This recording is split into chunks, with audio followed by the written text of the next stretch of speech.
But part of what we're going to have to do is to start experimenting with new forms of journalism and how do we use social media in ways that reaffirm facts, separate facts from opinion. We want diversity of opinion. We don't want diversity of fact. By the way, it will require some government, I believe, some government regulatory constraints around some of these business models in a way that's consistent with the First Amendment, but that also says, look, there is a difference between these platforms letting all voices be heard versus a business model that elevates the most hateful voices or the most polarizing voices or the most dangerous in the sense of inciting violence voices. And that I think is going to be a big challenge for all of us that we're going to have to undertake. I don't know what's going on with the modern Democratic Party, but they seem to be enthralled in this idea that they can censor and pretty much moderate information that Americans are exposed to or and not exposed to. As you saw from the intro, Barack Obama, he seems to be pining for some type of regulatory force over social media, and he had a problem with diversity of facts. He don't like the diversity of facts, and many people, such as myself, I view that the fact that he doesn't like diversity of facts as he don't like facts that go against his narrative.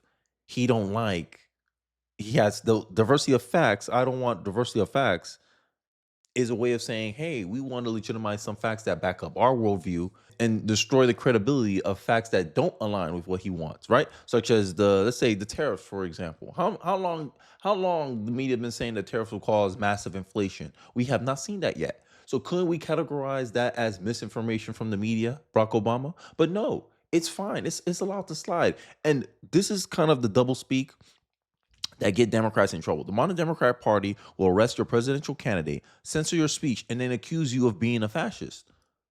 But these are the same people that are holding hearings about how men can be women, how gender dysphoria isn't a mental health issue, right? They'll lie to your face. A Biden staffer told the author that Biden had to win and then could disappear. They all knew about Biden's health and covered it up so they can remain in power. The entire Democratic Party is a disgrace. But these are the people that want regulatory force over what is being spread on social media, when social media was the first to expose the American people to some inklings of the mental health of the health conditions of Joe Biden before the approved channels started speaking about it.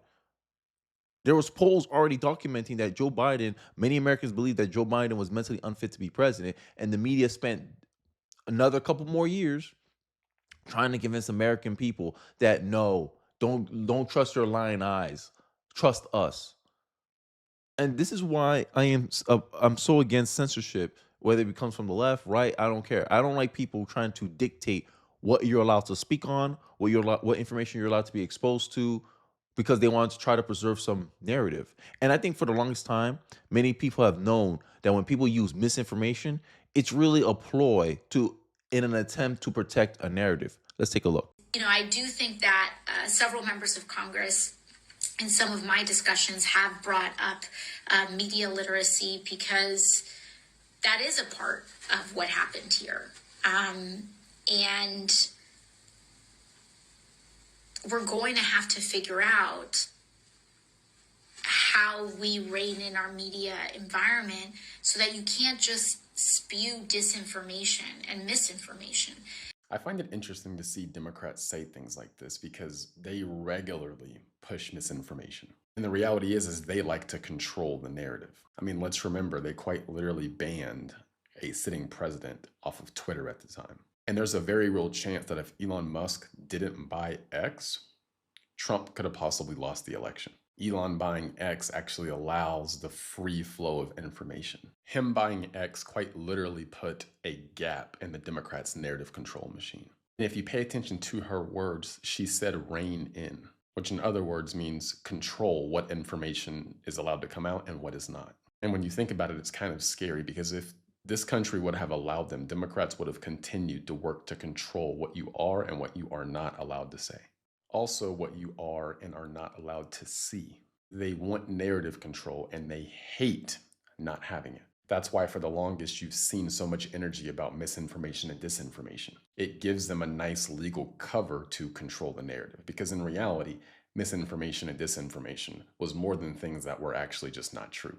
A lot of it was things that Democrats didn't like or things that were harmful to the Democrats' narrative. And again, at that point, it's not about truth, it's about narrative control. And they use that misinformation title to enforce their own narrative control or to attempt to enforce their own narrative control. Yeah, so definitely concerning when I see people like her talking about reining in misinformation. Another way that Democrats try to, I guess, control speech or filter out information that is against their narrative, because I've been saying this for a long time that the media operates as a perception machine, not an information machine, right? The knowledge that's being distributed through our knowledge systems, social media, mainstream media, TV news, radio, whatever the medium is, the Democratic Party and many leftists, they vie for these positions to have an ability to moderate content. And that's another term they like to use on top of misinformation, disinformation. They also like the word content moderation when they get accused of being for censorship or being pro censorship. And this kind of shows the authoritarianism that I always talk about with liberals, that liberals are passively authoritarian, right? They don't want to be upfront about their authoritarianism. They always hide in this backdrop of, oh, we're just trying to do what's best, or we just trying to stop misinformation, disinformation. And I think this game of this pretentious game that Democratic politicians and people in Democratic politics play, I think it's starting to get tiring with many people. We don't need a babysitter, right? We don't need someone to hold our hand and tell us, oh, this is what you should listen to, this is what you shouldn't listen to. You're not our parents. And this is how Democrats come across a lot of times, especially to me. They want to feed you all these narratives. They want to feed you all a bunch of crap, honestly, that always somehow conveniently benefits them, right? And I always ask, okay, the people, a party like this, right? They're in congressional hearings with people arguing about what is a woman, right? These men who think they're women, they are women. I'm happy to educate you. I have identified there's mental health issues with that belief system. Exactly, right? How are they going to prove it? Like what? Oh, we're going to use the sources. What sources? What are you getting these sources for? What is the methodology? Because prior to the lunacy that took over this country, where we no longer can identify gender anymore, a man was an adult male human. Female, a woman was an adult human female. Those are the definitions of those words. And now the left wants you to scrap that definition and replace it with another definition where it's like, oh, anyone who identify as that thing, but you still haven't described what that thing is. And this is the problem with the left. It's like they believe they can change reality based on their own purview instead of their purview adjusting to reality. And this is the kind of thing that honestly makes me not trust the Democratic Party, because if they can, like, imagine if the Democratic Party can lie to you about something that has been defined since the beginning of human history. Everyone, our ancestors had no problem identifying what a woman was, and they try to validate this mental illness. And you wonder why liberals are less happy than conservatives across all demographics. You wonder why a lot of liberal people are mentally unstable when compared to conservative people, because they have the inability to accept reality for what it is, because they're mad that reality doesn't fit their idealistic view of what the world should be. You would be keeping these women in. Instead, you are the one injecting culture wars into the military, and it's at the detriment of our military readiness and national security. Now, General Kane, I'd like to turn to you. So to be clear, these are men who think they're women. These are women. I'm happy to educate you on But these are men. on trans and so issues at another what we've time. identified is that there's mental health issues with that belief system. I'd like to turn to that General are Kane detrimental now. to readiness, and that's the determination that we've made and that we stand behind. Gender dysphoria. And so you don't, DM5. Look at the DM5. because if it were, That's all you have to do. Look at the DM5. Is designated gender dysphoria as a mental disorder. And there's two schools of thought of how to address that issue. One school of thought, and this is what conservatives believe in, is getting the patient to accept the reality of their biological status. Hey, you are a biological male and you are a man. Stop trying to change the rules of society to validate your self-belief. That's delusional. That's delusion. And then you got the left that is more in favor of doing this expensive procedures with a lot of risk associated with by cutting the genitals of your children, giving them chemical hormones to get a desired effect to look closer to a perception of the patient, aka feeding into their delusion, enabling them to believe their own delusion about themselves. And reality don't stop being reality. They'll have to fake their periods.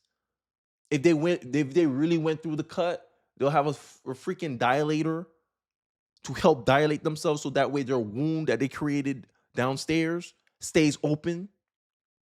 This is the kind of thing that transgender women, aka fake women, this is how they have to live the rest of their lives. Living every day knowing that the reality is they're not truly the thing that they think they are. And they still end up taking their lives in the end. But this time it comes with more medical bills. They got to go to the hospital for complications that happen throughout their modification of their bodies. And these people are trying to sell that as a viable solution for children. When there's data out there, and this is where Democrats start talking about they don't want alternative facts. There's an alternative fact that exists about transgender surgery that even after the surgery, there's still a high suicide rate amongst the people who receive gender reassignment surgery. Also, there's studies showing that kids who display gender dysphoria after they reach puberty, it dramatically reduces the disbelief of the disorder.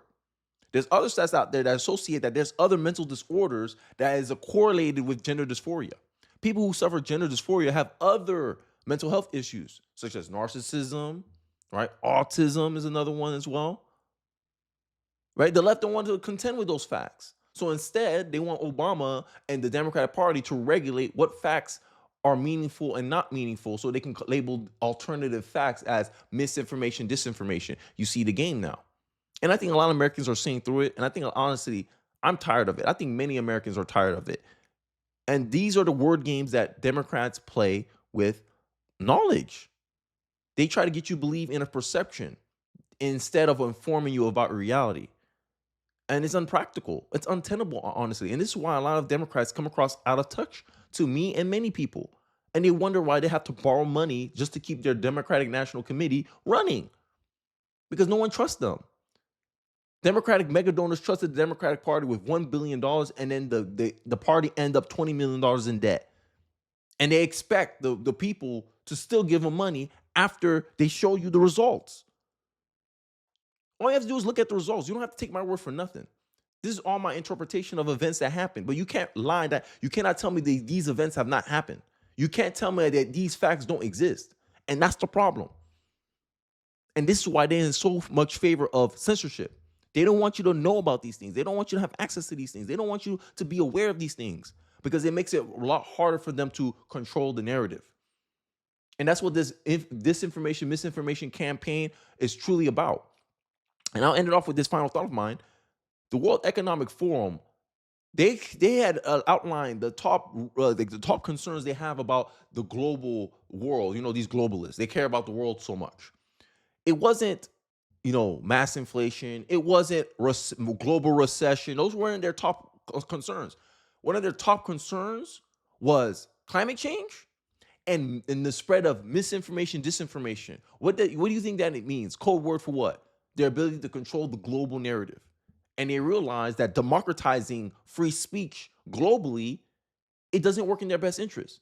Look at all these countries where the right wingers are winning in these countries. And if you look at mainstream news in these countries, they're all spewing talking points and narratives that benefit the liberals or the leftists of the country. But when you go online, a lot of the people are saying a different tune. And this is the type of perception control that the Democratic Party, I think, lost after their victory in 2020 with COVID, because COVID really hurt. I mean, the credibility of the media was already tanking, but that really hurt the media when alternative facts, when diversity of facts started coming out and started validating everything that people online was saying, but was being gaslight to say, oh, these people are spreading misinformation, disinformation about the COVID vaccine. And then 2 years later, it was all validated as true. Americans don't forget that timeline. And the fact that the Democrats keep trying to play this game, it's baffling to me. It shows you how out of touch they are. And I'm asking America, I'm pleading with America. Why vote for a party that don't even has no ability to self-reflect and adjust to the needs of the people that they want to be in charge of? If someone's not willing to listen to you, how will they be able to offer you a good solution? And this is what I'm talking about. But I digress. I think I'll leave it off at there. Let me know your thoughts and perspective in the comment section below. I'll be interested to hear what you guys have to say. Don't forget to like, comment, subscribe. Please share this video if you feel so inclined. It really does help me out in the algorithm. And I'll catch you guys on the next one. Peace.